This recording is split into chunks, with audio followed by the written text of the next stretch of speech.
Hi everyone, welcome to my channel. ತಮ್ಮೆಲ್ಲರಿಗೂ ನಮ್ಮ ಚಾನಲ್ಗೆ ಸ್ವಾಗತವ ಕೋರುತ್ತಾ ಇವತ್ತಿನ ವಿಡಿಯೋದಲ್ಲಿ 2026ನೇ ಶೈಕ್ಷಣಿಕ ಸಾಲಿನ ಇಲ್ಲಿ ವಿವಿಧ ಮೊರಾರ್ಜಿ ವಸತಿ ಶಾಲೆಗಳಾದಂತಹ ಇಲ್ಲಿ ಮೊರಾರ್ಜಿ ವಸತಿ ಶಾಲೆ, ಕಿತ್ತೂರು ರಾಣಿ ಚೆನ್ನಮ್ಮ ವಸತಿ ಶಾಲೆ, ಡಾಕ್ಟರ್ BR ಅಂಬೇಡ್ಕರ್ ವಸತಿ ಶಾಲೆ, ಈ ರೀತಿಯಾಗಿ ಒಟ್ಟು 17 ವಿಧದ ಮೊರಾರ್ಜಿ ವಸತಿ ಶಾಲೆಗಳಿವೆ. ಕರ್ನಾಟಕ ರಾಜ್ಯದಲ್ಲಿರುವಂತಹ ಒಟ್ಟು 847 ಮೊರಾರ್ಜಿ ವಸತಿ ಶಾಲೆಗಳಲ್ಲಿರುವಂತಹ ಲಭ್ಯವಿರುವ ಸೀಟುಗಳು 43,070 ಸೀಟುಗಳು. ಇವುಗಳಲ್ಲಿ 21,535 ಸೀಟುಗಳು ಇಲ್ಲಿ ಡೈರೆಕ್ಟ್ ಅಡ್ಮಿಷನ್ಗೆ ಅವಕಾಶವನ್ನು ಕಲ್ಪಿಸಲಾಗಿದೆ ಅಂತ ತಿಳಿಸಲಾಗಿತ್ತು. ಅಂದರೆ ಎಕ್ಸಾಮ್ ಇಲ್ಲದೇ ನೇರವಾಗಿ ವಿಶೇಷ ವರ್ಗದ ವಿದ್ಯಾರ್ಥಿಗಳಿಗೆ ಡೈರೆಕ್ಟ್ ಅಡ್ಮಿಷನ್ಗೆ ಅವಕಾಶವನ್ನು ಕಲ್ಪಿಸಲಾಗಿತ್ತು ಅಂತ ಇಲ್ಲಿ ಕರ್ನಾಟಕ ಸರ್ಕಾರ ತಿಳಿಸಲಾಗಿದೆ. ಆದರೆ ಇಲ್ಲಿ ತಮಗೆ ಕೆಲವೊಂದಿಷ್ಟು ಇನ್ಫಾರ್ಮೇಷನ್ಗಳನ್ನು ತಿಳಿಸಲಿಕ್ಕೆ ಈ ಬಾರಿ ಯಾರು ಅಂಕಗಳು ಕಡಿಮೆ ಬಂದಿದ್ದಾವು, ಅದರಲ್ಲೂ ಕೂಡ ನಾನು ಇವತ್ತಿನ ವಿಡಿಯೋದಲ್ಲಿ ತಿಳಿಸುವಂತಹ ವಿಶೇಷ ವರ್ಗದವರು ಯಾರ್ಯಾರಿದ್ದೀರಿ ತಾವುಗಳು ಎಕ್ಸಾಮ್ ಬರೆದಿದ್ರು ಕಡಿಮೆ ಅಂಕ ಬಂದಿದ್ರು ಕೂಡ ತಮಗೆ ಅವಕಾಶ ಇದೆ. ಅದರೊಂದಿಗೆ ಇಲ್ಲಿ ಡೈರೆಕ್ಟ್ ಅಡ್ಮಿಷನ್ ಕೂಡ ತಮಗೆ ಅವಕಾಶ ಇರುವಂತಹ ಆಪ್ಷನ್ಸ್ಗಳನ್ನು ಇವತ್ತು ತಮಗೆ ತಿಳಿಸ್ತಾ ಹೋಗ್ತೀನಿ. ಇನ್ನು ತಾವುಗಳು ಮೊದಲ ಬಾರಿಗೆ ನಮ್ಮ ಚಾನಲ್ ನೋಡ್ತಾ ಇದ್ದರೆ ತಾವೆಲ್ಲರೂ ಕೂಡ ಈ ಚಾನಲ್ ಸಬ್ಸ್ಕ್ರೈಬ್ ಆಗಿರಿ ಅಂತ ತಿಳಿಸುತ್ತಾ, ಇಲ್ಲಿ ನೋಡಿ ಸಾಮಾಜಿಕವಾಗಿ, ಶೈಕ್ಷಣಿಕವಾಗಿ ಮತ್ತು ಇಲ್ಲಿ ಆರ್ಥಿಕವಾಗಿ ಹಿಂದುಳಿದಿರುವಂತಹ ಇಲ್ಲಿ ಪರಿಶಿಷ್ಟ ಜಾತಿ, ಪರಿಶಿಷ್ಟ ವರ್ಗ ಹಾಗೂ ಹಿಂದುಳಿದ ವರ್ಗದ ಪ್ರತಿಭಾವಂತ ವಿದ್ಯಾರ್ಥಿಗಳಿಗೋಸ್ಕರ ಇಲ್ಲಿ ಉತ್ತಮವಾದಂತಹ ಗುಣಮಟ್ಟದ ಹಾಗೂ ಇಲ್ಲಿ ವಸತಿ ಸಹಿತ ಆಂಗ್ಲ ಮಾಧ್ಯಮ ಶಿಕ್ಷಣ ನೀಡುವ ಉದ್ದೇಶದಿಂದಲೇ ಕರ್ನಾಟಕ ಸರ್ಕಾರ ಟೋಟಲ್ ಆಗಿ ಇಡೀ ಸ್ಟೇಟ್ ಲೆವೆಲ್ 847 ಮೊರಾರ್ಜಿ ವಸತಿ ಶಾಲೆಗಳಿದಾವೆ. ಇದರಲ್ಲಿ ಎಕ್ಸಾಮ್ ಈಗಾಗಲೇ ಬರೆದಿದ್ದೀರಿ, ರಿಸಲ್ಟ್ಸ್ ಕೂಡ ಅನೌನ್ಸ್ ಆಗಿರುತ್ತೆ. ಅದಲ್ಲದೆ ಇಲ್ಲಿ ಏಕಲವ್ಯ ಮಾದರಿ ವಸತಿ ಶಾಲೆಗಳ ಮೊದಲ ಸುತ್ತಿನ ಸೀಟು ಹಂಚಿಕೆ ಕೂಡ ಬಿಡುಗಡೆಗೊಂಡಿದೆ. ಇನ್ನೇನು ಇವತ್ತಿನಿಂದ 2-3 ದಿನ ಒಳಗಾಗಿ ಸೆಕೆಂಡ್ ರೌಂಡ್ ಲಿಸ್ಟ್ ಕೂಡ ಬಿಡುಗಡೆ ಆಗುತ್ತೆ. ಮತ್ತು ಇಲ್ಲಿ ಅದರೊಂದಿಗೆ ವಿವಿಧ ಮೊರಾರ್ಜಿ ವಸತಿ ಶಾಲೆಗಳ ಫಸ್ಟ್ ರೌಂಡ್ ಸೆಲೆಕ್ಷನ್ ಕೂಡ ಬಿಡುಗಡೆ ಆಗುತ್ತೆ. ಇಲ್ಲಿ ಬಹಳಷ್ಟು ವಿದ್ಯಾರ್ಥಿಗಳು ಕೇಳ್ತಾ ಇದ್ರಿ, ಕೆಲವೊಂದಿಷ್ಟು ಜನ ಅಪ್ಲಿಕೇಶನ್ ನಾವು ಹಾಕಿಲ್ಲ ಅಂತ ಕೇಳ್ತಾ ಇದ್ರಿ. ಮೊರಾರ್ಜಿದು ಎಕ್ಸಾಮ್ ಕೂಡ ಅಲ್ಲಿ ಅಟೆಂಡ್ ಮಾಡಿಲ್ಲ, ಅರ್ಜಿನ ಕೆಲವರು ಅಟೆಂಡ್ ಮಾಡಿಲ್ಲ ಎಕ್ಸಾಮನ್ನು, ಇನ್ನು ಕೆಲವರು ಅಪ್ಲಿಕೇಶನ್ ಹಾಕಿಲ್ಲ, ಮತ್ತೇನಾದರೂ ಅವಕಾಶ ಸಿಗುತ್ತಾ ಅಂತ ಕೇಳ್ತಾ ಇದ್ರಿ. ಅದರಲ್ಲಿ ಕೆಲವೊಂದಿಷ್ಟು ಆಪ್ಷನ್ಸ್ಗಳದಾವೆ, ತಮಗೆ ತಿಳಿಸ್ತಾ ಹೋಗ್ತೀನಿ ಇವತ್ತಿನ ವಿಡಿಯೋದಲ್ಲಿ.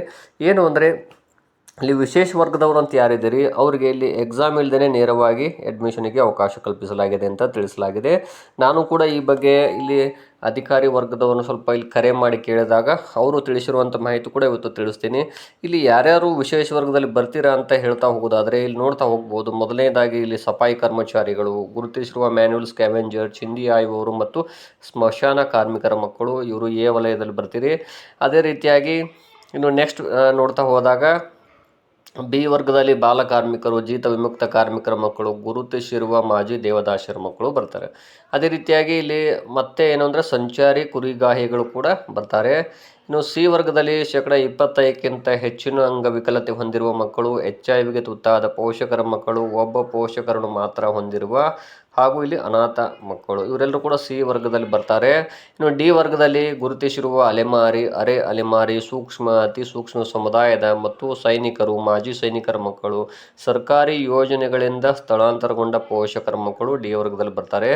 ಇನ್ನು ಫೈನಲ್ ಆಗಿ ಹೇಳುವುದಾದರೆ ಪರಿಶಿಷ್ಟ ಜಾತಿ, ಪರಿಶಿಷ್ಟ ಪಂಗಡಗಳ ಆಶ್ರಮ ವಸತಿ ಶಾಲೆಗಳಲ್ಲಿ 5ನೇ ತರಗತಿ ಓದುತ್ತಿರುವಂಥ ಮಕ್ಕಳು, ಇವರೆಲ್ಲರೂ ಕೂಡ ಈ ವರ್ಗದಲ್ಲಿ. ಟೋಟಲ್ ಇಲ್ಲಿ ಕರ್ನಾಟಕ ಸರ್ಕಾರ 5 ವರ್ಗಗಳಾಗಿ ವಿಶೇಷ ವರ್ಗ ಅಂತ ಮಾಡಿದ್ದಾರೆ. ಇಲ್ಲಿ ಪ್ರತಿಯೊಂದು ವರ್ಗಕ್ಕೂ ಕೂಡ ಇಲ್ಲಿ ಸಪ್ರೇಟ್ ಆದಂತಹ ಮೀಸಲಾತಿಗಳು ಇದೆ ಅಂತ ಹೇಳ್ಬೋದು.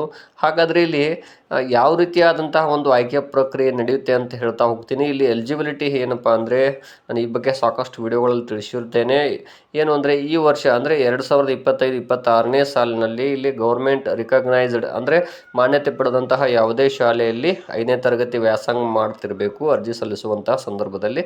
ಅಂದರೆ ಈ ವರ್ಷ 5th ಸ್ಟ್ಯಾಂಡರ್ಡ್ ಪಾಸ್ ಆಗಿರಬೇಕು. ಇವಾಗ ಅಂದರೆ 5ನೇ ತರಗತಿ ಮಾರ್ಕ್ಸ್ ಕಾರ್ಡ್ ಇರಬೇಕು ಮತ್ತು ಕರ್ನಾಟಕ ರಾಜ್ಯದ ಕಾಯಂ ನಿವಾಸಿ ಇರಬೇಕು. ಇದಕ್ಕೆ ಸಂಬಂಧಪಟ್ಟಂತಹ ಇಲ್ಲಿ ವಾಸಸ್ಥಳದ ಪುರಾವೆಗಳು ಇರಲೇಬೇಕು. ಇಲ್ಲಿ 9ರಿಂದ 13 ವಯಸ್ಸಾಗಿರಬೇಕು. ಅಂತಹ ವಿದ್ಯಾರ್ಥಿಗಳನ್ನಿಲ್ಲಿ ಆಯ್ಕೆ ಮಾಡಲಾಗುತ್ತೆ.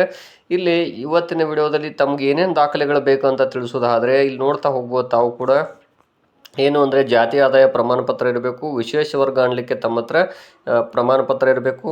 ಅದೇ ರೀತಿಯಾಗಿ ಇಲ್ಲಿ ಸ್ಥಳೀಯ ಅಭ್ಯರ್ಥಿ ಅಂತ ತಾವು ಕನ್ಫರ್ಮ್ ಆಗಿ ಹೇಳಬೇಕಂದ್ರೆ ತಾವು ಇಲ್ಲಿ ವ್ಯಾಸಂಗ ಇದು ಸ್ಥಳೀಯ ಅಭ್ಯರ್ಥಿ ಪ್ರಮಾಣ ಪತ್ರ ಇರಬೇಕು ಅಥವಾ ವಾಸಸ್ಥಳ ಪ್ರಮಾಣ ಪತ್ರ ಇರಬೇಕು. ಅದರೊಂದಿಗೆ ಇಲ್ಲಿ ಆಧಾರ್ ಕಾರ್ಡ್ ಆಗಿರ್ಬೋದು ಮತ್ತು ರೇಷನ್ ಕಾರ್ಡ್ ಇತ್ಯಾದಿ ದಾಖಲೆಗಳನ್ನು ತಾವು ಸಿದ್ಧತೆಯಲ್ಲಿ ಇಟ್ಕೊಂಡಿರಬೇಕಾಗುತ್ತೆ.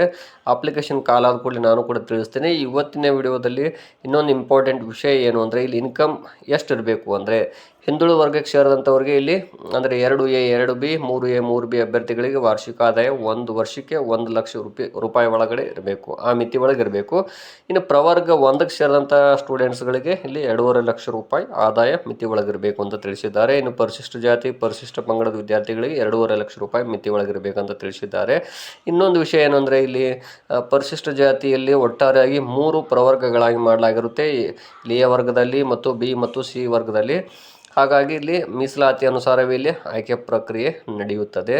ಹಾಗಾದರೆ ಇಲ್ಲಿ ಇವತ್ತು ನಾನು ಕೂಡ ಸರ್ಕಾರದ ಕೆಲವೊಂದಿಷ್ಟು ಅಧಿಕಾರಿಗಳಿಗೆ ಕೇಳಿದಾಗ ಕರೆ ಮೂಲಕ ಕೇಳಿದಾಗ ಇಲ್ಲಿ ಕರ್ನಾಟಕ ವಸತಿ ಶಿಕ್ಷಣ ಸಂಸ್ಥೆಗಳ ಸಂಘದ ಅಧಿಕಾರಿಗಳಿಗೆ ಕೇಳಿದಾಗ ಇಲ್ಲಿ ಮೊದಲ ಸುತ್ತಿನ ಸೀಟು ಹಂಚಿಕೆ ಯಾವಾಗ ನಡೆಯುತ್ತದೆ, ಅದರೊಂದಿಗೆ ಇಲ್ಲಿ ವಿಶೇಷ ವರ್ಗದ ವಿದ್ಯಾರ್ಥಿಗಳಿಗೆ ಡೈರೆಕ್ಟ್ ಅಡ್ಮಿಷನ್ ಯಾವಾಗ ಕಾಲ್ ಮಾಡ್ತೀರಾ ಅಪ್ಲಿಕೇಶನ್ ಅಂತ ಕೇಳಿದಾಗ ಅವರು ತಿಳಿಸಿರುವಂಥ ಮಾಹಿತಿಯನ್ನು ತಮ್ಮೊಂದಿಗೆ ಶೇರ್ ಮಾಡ್ಕೊಳ್ತಾ ಇದ್ದೀನಿ.